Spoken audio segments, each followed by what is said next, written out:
Lundi 26 janvier 2024, après un doux et profond sommeil, je me réveille en pleine nuit car je n'ai plus sommeil.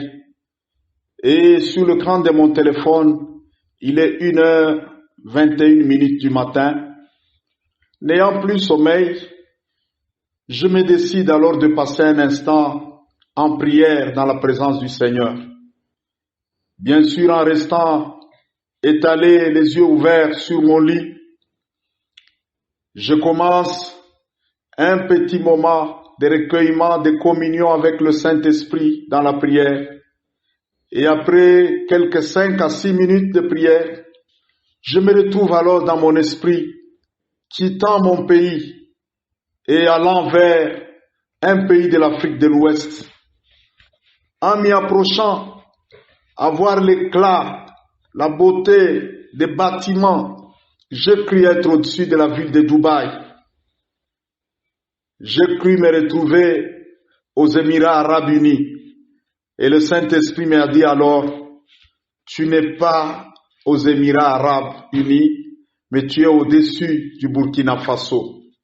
Bien que je n'y sois jamais venu, j'ai quelques détails de ce pays à partir des réseaux sociaux et à partir de la télévision.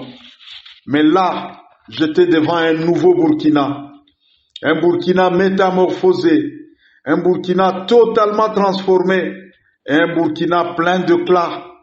Face à cette nouvelle image du pays, je me mis alors à déballer des paroles qui coulaient à flot à partir de mon fort intérieur.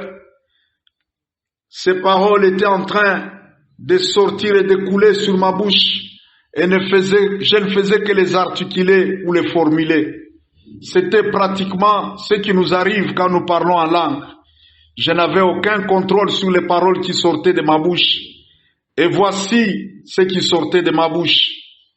Dans le jour et dans les années très proches, cette image deviendra réalité. Autrefois, les jeunes Africains faisaient des rêves et se rendaient et allaient vivre au pays de l'oncle Sam, les États-Unis d'Amérique. Mais désormais, et pour bientôt, des personnes venant du vieux continent feront le rêve de se rendre et de venir vivre ici au pays de l'oncle Tom. Ce surnom de l'oncle Tom sera donné à ce pays en souvenir du grand leader et martyr du Burkina Faso, Thomas Sankara. Ce pays qui est géographiquement moins spacieux, c'est un pays de géants, car son peuple, dans son mental et dans son esprit, est un peuple de géants. Le pays de l'oncle Tom va se métamorphoser et devenir une grande puissance économique, une grande puissance politique et une grande puissance militaire, non seulement ici en Afrique, mais aussi dans le monde. Cette grande vision va s'accomplir ou se réaliser à condition que ces peuples respectent strictement les deux conditions ci-après. 1. Dieu a donné à ce peuple un ange, un puissant messager pour préparer et équiper le peuple burkinabé sur le plan mental, sur le plan spirituel. Ce messager est actuellement un homme poussé en âge, bien qu'il a déjà plus de 70 ans. Il a encore des années pour achever sa mission et pour susciter une nouvelle génération de leaders dans tous les domaines et dans tous les secteurs. Cet homme est aussi établi devant Dieu comme un grand intercesseur pour le Burkina Faso. Ce messager a fait un grand travail de profondeur en bâtissant une église, un peuple, une communauté spirituelle bien disposée est bien affermi dans son pays et dans le pays entourant son pays. La percée et la délivrance économique et aussi politique que ce pays est en train de vivre, c'est le résultat du grand travail spirituel qui a été fait par ces derniers pendant plusieurs décennies. Il est déjà vers la fin de sa mission, mais lui-même au fond de son cœur, cet homme de Dieu a déjà l'assurance au fond de son cœur d'avoir fait un bon travail pour son Dieu et sa couronne est prête, l'attendant auprès du Seigneur notre Dieu. Deuxième condition, Dieu a donné à ce pays un deuxième messager, un ange puissant. Celui-ci est un ange combattant, un guerrier ayant le cœur et l'assurance d'un jeune lion. Ce jeune homme est actuellement à la tête du pays, à la tête du Burkina Faso.